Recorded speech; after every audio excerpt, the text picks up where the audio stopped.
Hello, everyone. Here is a speech given by the Lubavitcher Rebbe in 1962, and it's about the holiday of Lag BaOmer. Lag BaOmer is the word Lag is really a number. It's Lamed is 30 and Gimel is 3, so it's 33.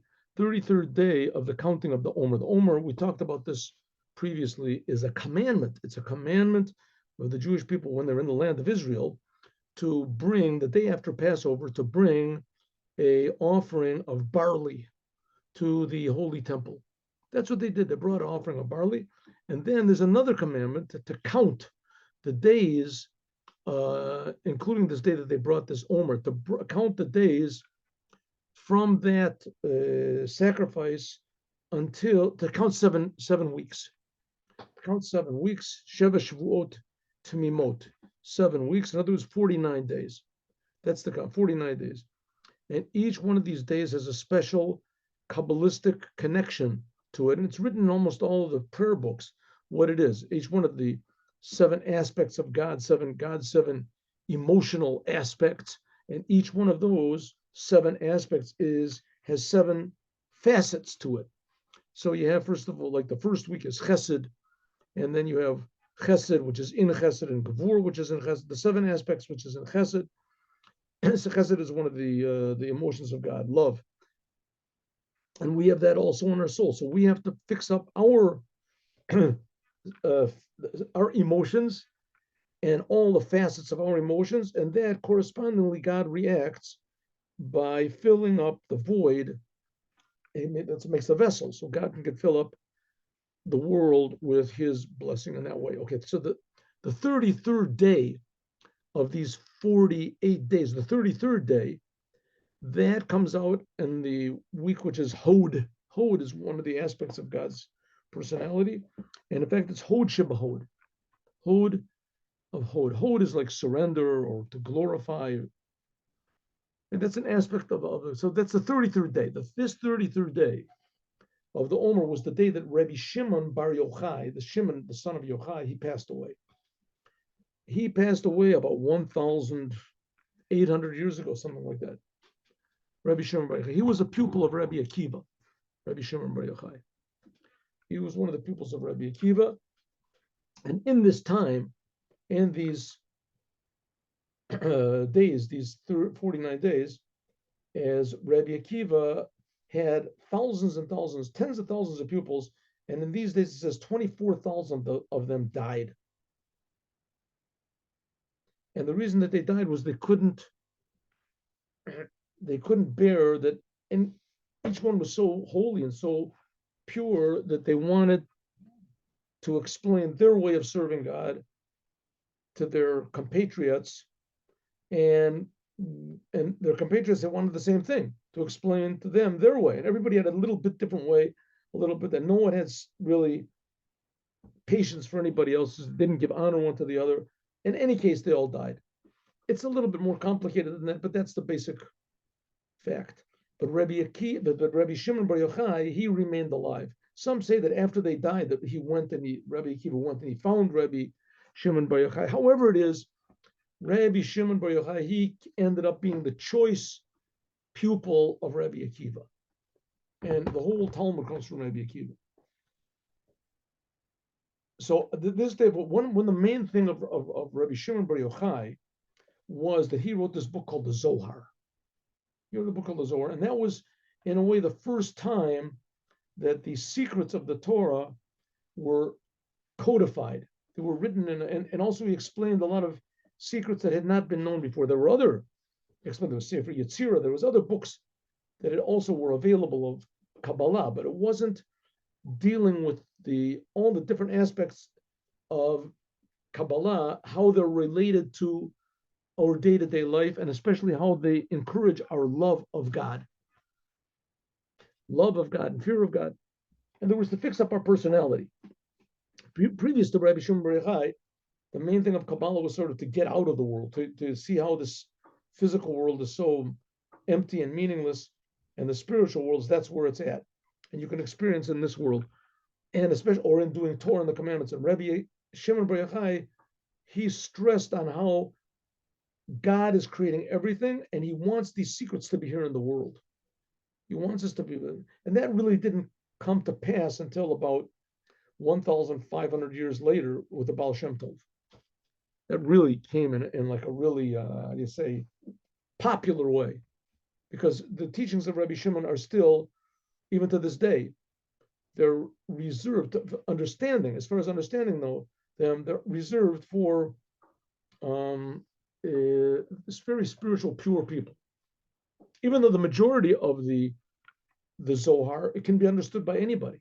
The majority, 95% of it, 90% more, can be understood by anyone. You have to have slight explanations, but the deep secrets, the Edra Rabba, Edra Zutra, those things. In any case, the day that Rabbi Shimon Bar Yochai basically prepared the world for Moshiach, because the main thing of Moshiach is teaching. He's going to teach the world so that people will be able to think about God. People will be able to think about God all day. They'll see the Creator in every aspect of His creation, and they'll see and they'll feel their responsibility to improve the world. And every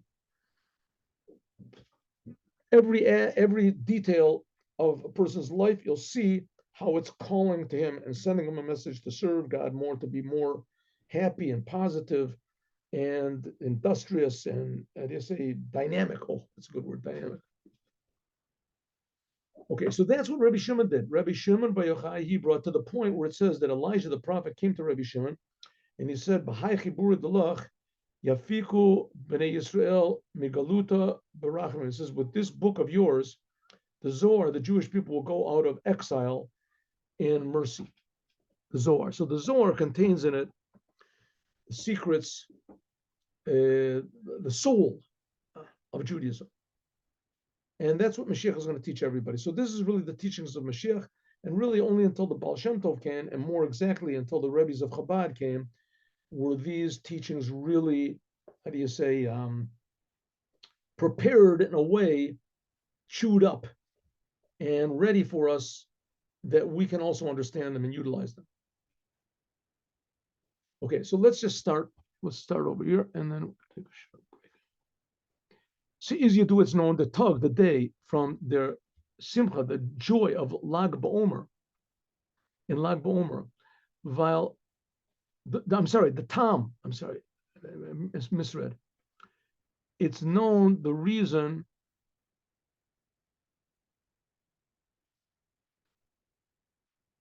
for the joy in Lag BaOmer, because in them tug, in this day, is given the Histalkus from Rabbi Shimon, is the day that Rabbi Shimon Bar Yochai passed away. What's so happy about that? Says the Rebbe, I'll tell you, B'shas Histalkus, the time when a tzaddik passes away, the ganze avoda, all of his service that he served God, was almost which he toiled at. 1 second, 1 minute. Get the end of the sentence over here. Oh, there it is. Oh.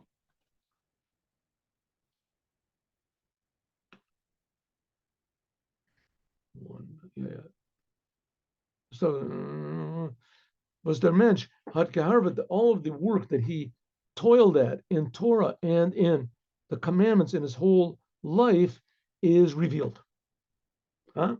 Therefore, is the Rashbi, the Rabbi Shimon Bar Yochai, Shas is Talkos, the day when he passed away, when is Nisalo Gavorn, when he was elevated to this tremendously high level, he got all of his secrets, the main secrets of Rabbi Shimon were on this last day, right? That was called what, the Idra Rabba. As hot air done, Kazaki said, Bechad Katiras Katarno be Echida Lahita. He said, with one unity am I tied to God, I am unified with him, I am one flame with God. Had sich verbunden, he was connected, Viskashrus Nitzchus, with an eternal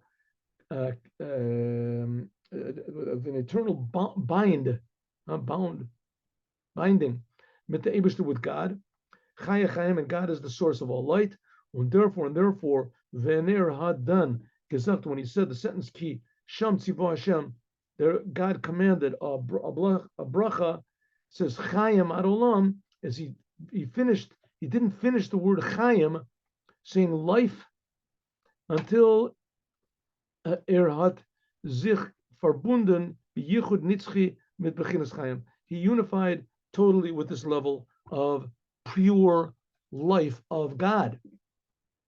Unveil the Aliyah, because this elevation from the day of that he passed away is Niskrim V'Nasim. It is good. I mean, the Rebbe says, Rabbi Shimon Bar Yochai passed away like 1,800 years ago. So, it's a thing of the past. This is history. What are we going to so excited? So he says, because first of all, what Rabbi Shimon did, attaching to God, that's eternal. So it's above time. It's beyond time. And not only that, when we mention it today, a good thing, so that it brings back that same revelation as it was then. Ze wird übergechazert werden jeden Jahr, every year, the Zelber Tag on the same day as the Rebbe. Therefore, every year on the day of Lag BaOmer is a day of great joy.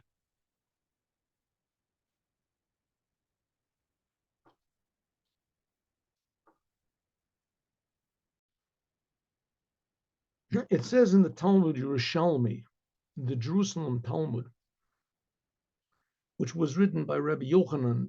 It was written shortly. It was written before the Babylonian Talmud. As when Rabbi Akiva gave rabbinical ordination to his pupils, so Rebbe Meir was one of the pupils, and Rebbe Shimon Bar Yochai was another one. Now, Rebbe Meir, it says that he was so deep that nobody could really understand what he said. And usually when he said something, they agreed with it. It says that a regular Mishnah, if it doesn't have a name of who the author was, it's Rebbe Meir. And they agreed with what he said, even though they didn't understand. Modeh Chachamim Rebbe Meir, it says. So Rebbe Meir's teachings were so deep that they were incomprehensible to the others, but everybody knew that he was right. So when Rebbe, so let me make this bigger. So when he gave ordination to his pupils, so he gave first of all Hater Gezen, he gave Rebbe Meir first, and Rebbe Shimon Bar Yochai he gave afterwards. Hater Gezakt, he said, Yoshev Rebbe Meir Techil, Rebbe Meir should be first. In other words, he's going to be my choice pupil. Then it says Niskarkamo Penei Rebbe Shimon. It says Rebbe Shimon's face became very disappointed.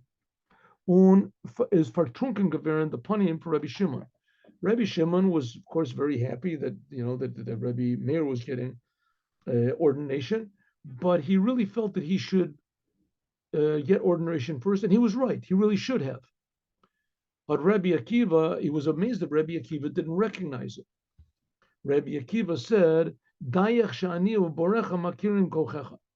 it's enough that me and God recognize who you are. Who you are. This means, as the koach from Rabbi Shimon Bar Yochai, the power and the ability of Rabbi Shimon Bar Yochai is given as Zoe Grace was so great, as a fellow Talmud Rabbi Akiva, and even the pupils of Rabbi Akiva, that they were holy people. I mean, they had the power to raise the dead, it said, most of them.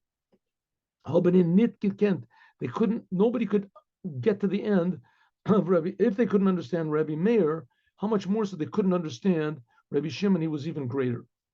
As vegan Rabbi Meir, by Rabbi Meir, the Gemara says, Shalo Yachlu Chaverov, that his friends could not, Amud al Sof Dato, like I said, his friends couldn't understand what he was saying because he was so great. They knew that he was right.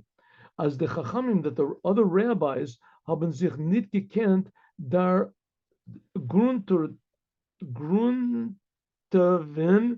zu der Tiefkeit. They could not reach, they couldn't, get to the basis of the deep ideas of Rabbi Meir, where he got his depth ideas from. But from Deswegen, but nevertheless, haben sie verstanden, they understood the Großkeit from him. They understood the greatness of Rabbi Meir, the Großkeit from him, yes, or for Zoifil as his darf sign, Yoshev Techila, but they understood a little bit, at least enough for Rabbi Meir, Rabbi Akiva, and the others that they knew that Rabbi Meir should come first, which is not the case of Rabbi Shimon. The power of Rabbi Shimon was so great that it was totally incomprehensible to everyone, as he had say that, and even Rabbi Meir, kain hakara nit gahat. They didn't. No one understood how great Rabbi Shimon Bar Yochai was, and in a way, that's the reason why Rabbi Akiva didn't put him first. He didn't want to advertise it. It was so great that it was incomprehensible to the others, and they would have no way of really being able to how do you say to internalize the Rabbi Akiva's decision. What did he put? Where was Rabbi Shimon Bar Yochai greater? Now we have to understand something, that all of these rabbis, they knew all of the Torah by heart, and they knew all of the Mishnahs by heart, and they knew all the explanations by heart. They knew everything that there was to know by heart. In those days, the Talmud had not been written down yet, right? It had not yet been written down. It was still, everything was said by heart over and over again. And so, and all of these pupils, they knew it.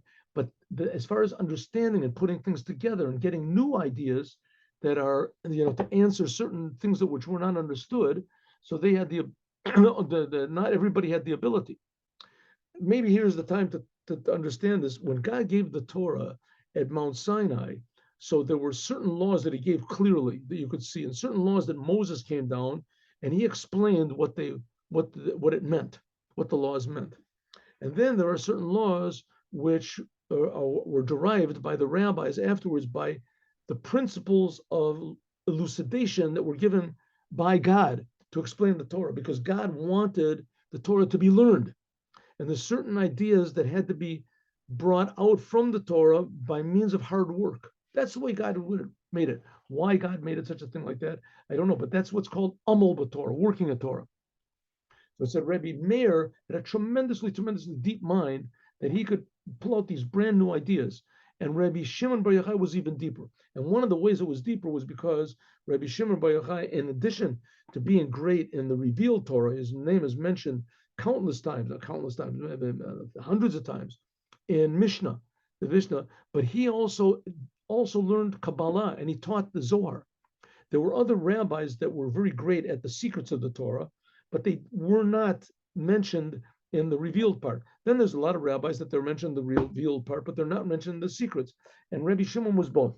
Nor Rabbi Akiva, the only one that really recognized the great depth of Rabbi Shimon Bar Yochai was Rabbi Akiva, which explained in Chassidut.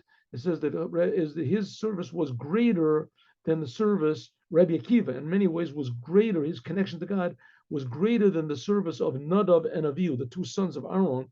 They went in to the Holy of Holies and they died. Rabbi Akiva says he went into the Holy of Holies. He went into these deep secrets, not the Holy of Holies. There was no temple then.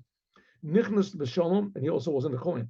Nichnas b'shalom, he went into these deep secrets of the Torah, and he came out in peace. Oivemen, as stated about Rabbi Akiva, it says, as eris keneged the Kodesh, benogea dem inyan from the 10 Harugim Malchus, it says that we read on Yom Kippur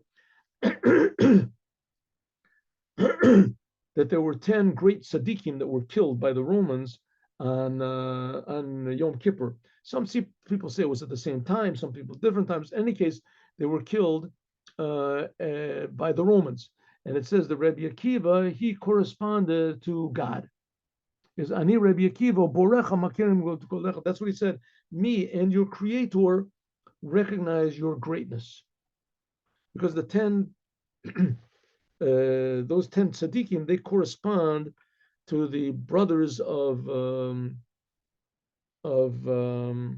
Yosef. In any case, it says that Rabbi Akiva's knowledge was like the knowledge of God, and that he said, I can understand what Rabbi Shimon Bar Yochai is, how he is great.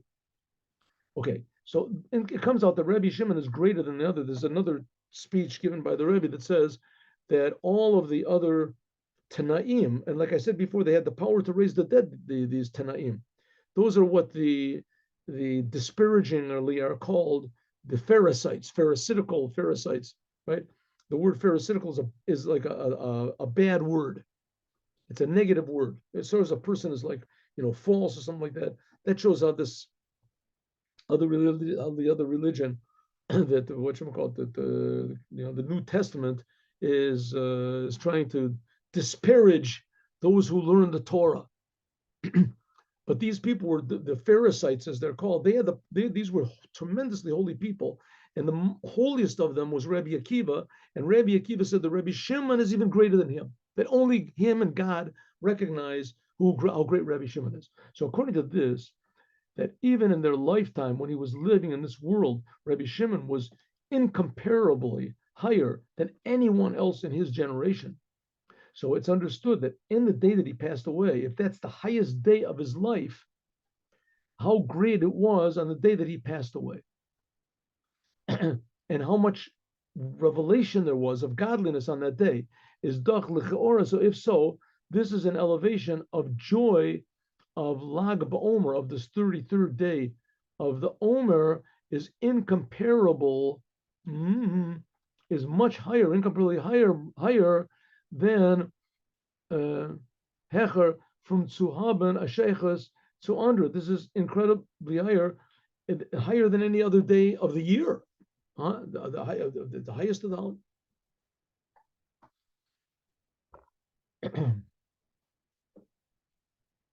So, and that's even now, continues now. Okay, is very over there. Just one small thing over here. What's the big thing of Rabbi Shimon Bar Yochai? So he revealed the secrets of the Torah. Without the secrets of the Torah is like a dead body. I mean, it's there. Having a dead body is also something. Maybe you can figure out a way to, give it a shock or something. It'll come back to life. But a person in a coma, let's say, the Torah is a bunch of laws, and it's a religion, and it's very exact, very deep, and it has a lot of good advice. A lot of good advice. You have Proverbs and Ecclesiastes, and even in the Torah itself, and it's very promising. It says God is going to gather all the Jews together, and there's going to be, Moshiach is going to to teach the Jewish people, and etc. But the Torah, right? But without the secrets of the Torah, the inside of the Torah, so it's very difficult to understand. What is Moshiach exactly going to do? He's going to do away with all of our problems and our difficulties. Go to America. America, you haven't got any problems, right? He's going to teach Torah. Come in. There's a lot of places where you learn Torah. What do you need Moshiach for? You can learn the Torah. You can go to heaven, right? What do you have to have Moshiach and secrets of the Torah for, and all these secrets? So the answer is that without the secrets of the Torah, you get the whole wrong idea of what God is, what the world is, what life is, what reality is, what's Torah, what is commandments, right? It's just Torah is like this boat that takes you into the world to come. Valhalla, whatever it is, you put in a boat and cast away into the great beyond. With the secrets of Kabbalah, especially how it's revealed by Rabbi Shimon Bar Yochai, we realize the importance of this physical world. That all of the spiritual worlds, as great and as incredible as they are, and it's a commandment to try to understand as much as possible, that's absolutely nothing compared to what happens when we do a commandment in this physical world. And that's the soul of the Torah. That's the soul. The soul of the Torah is not the spirituality of the Torah that takes you into the world to come. It's the essence of God in the Torah that can be expressed only in this physical world. That's a tremendous joy, because it ends up that every single second that we're alive right now is God is creating us. He's with us. He cares about us.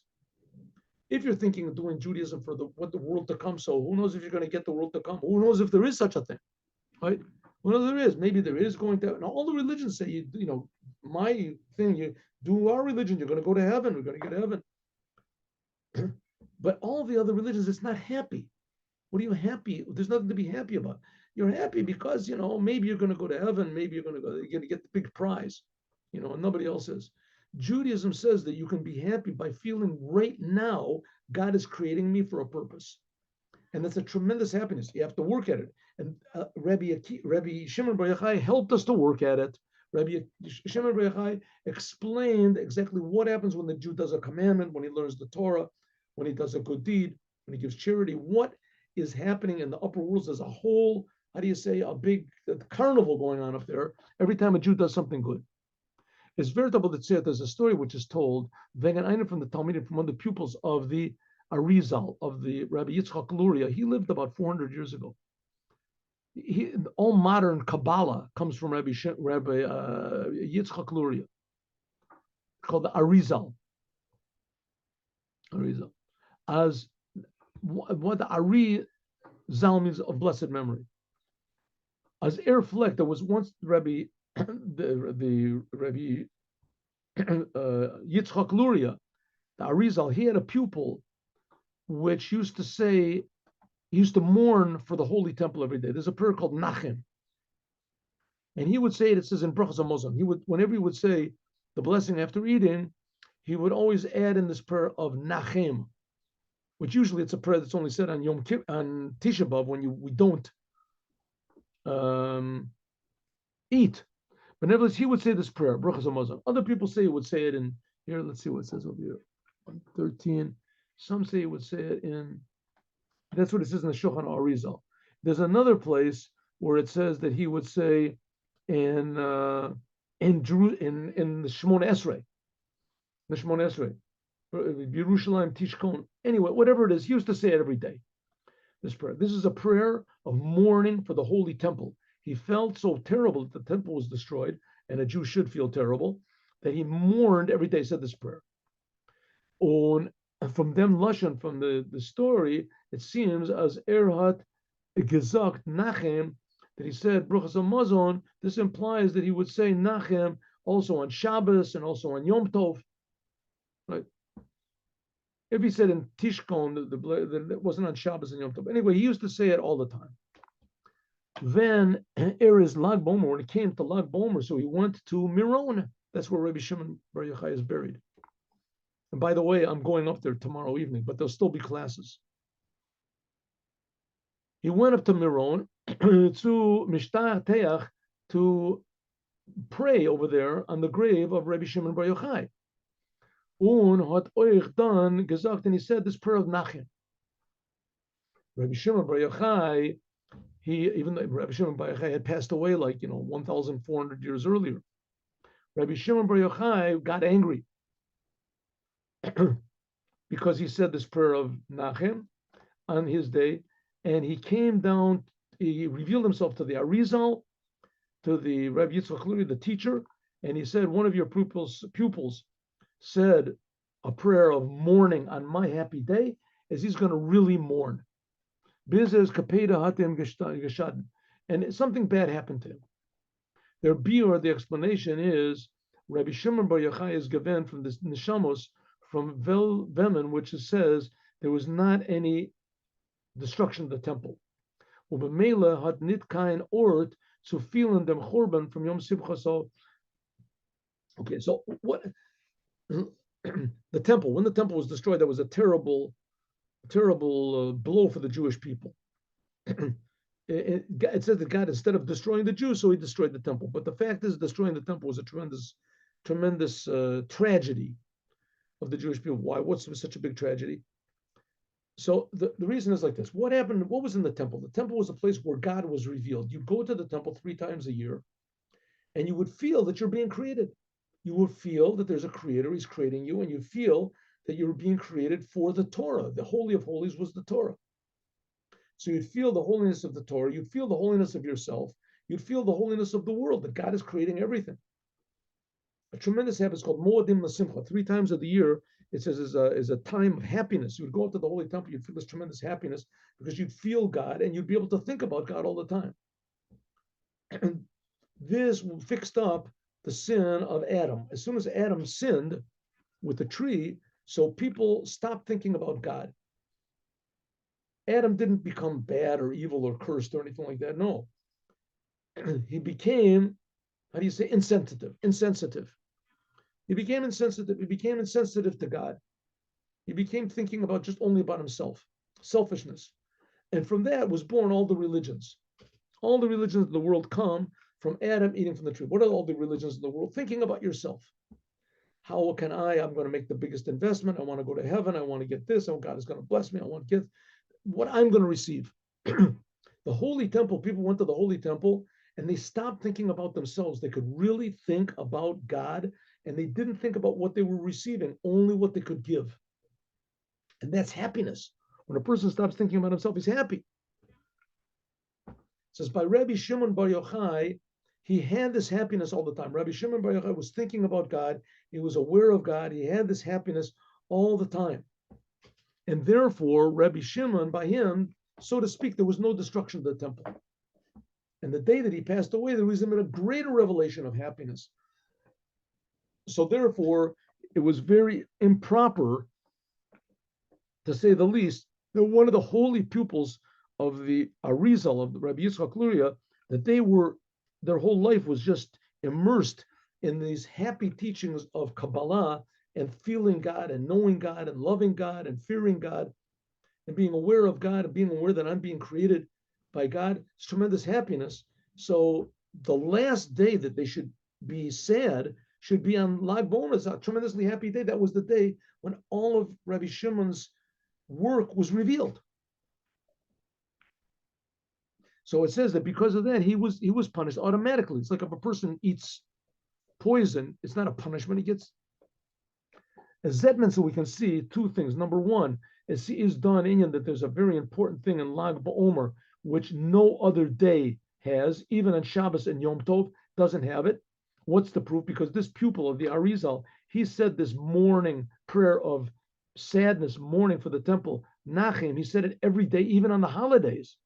And Lag BaOmer, he was not supposed to say it.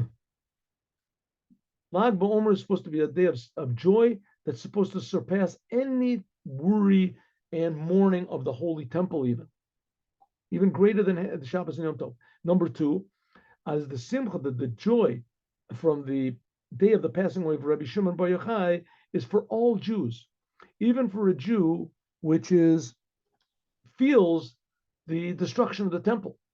And it was a normal Jew. Thus, which, let's make this thing there.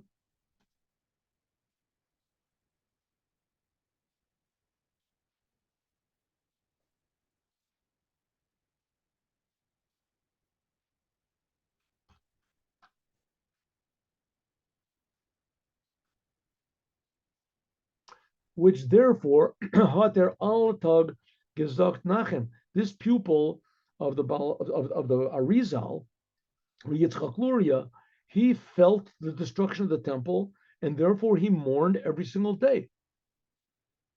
So even a person like that, hat by him, he also should be happy on the day of the passing away of Rabbi Shimon Bar Yochai, and he shouldn't have any pain, but rather he had to be in happiness because this is a happy day of Rabbi Shimon. And by the way, next week on Monday night, there'll be thousands of people, and if the police don't interfere, there'll be hundreds of thousands of people that will come up to Miron in Lag BaOmer for the joy of Rabbi Shimon. What was last year? 2 years ago, there was a tremendous tragedy over there, and it's because anyway, because the people who were supposed to make law and order over there, that they just overdid it, and it was just so crowded and everything. Okay, thus, this means as Inyan Shel Rabbi Shimon, the whole idea of Rabbi Shimon Bar Yochai is connected with two opposites. Number one, that he could draw down the levels which were the highest of highest, higher than the destruction of the temple. Even the level of Bechad Katira, like it says by Rabbi Shimon, that he was tied up with God with one bind, and he could bring it down the lowest to the lowest, even to the Jews, that they felt the destruction of the temple, and that they did not feel at all the happiness of this day. Nevertheless, they should feel the happiness of the day. So Rabbi Shimon took the highest and he brought it down to the lowest. That's the joy of Rabbi Shimon, and we're going to continue this, God willing, tomorrow. Have a good day with me. Oh, I'll tell you a story.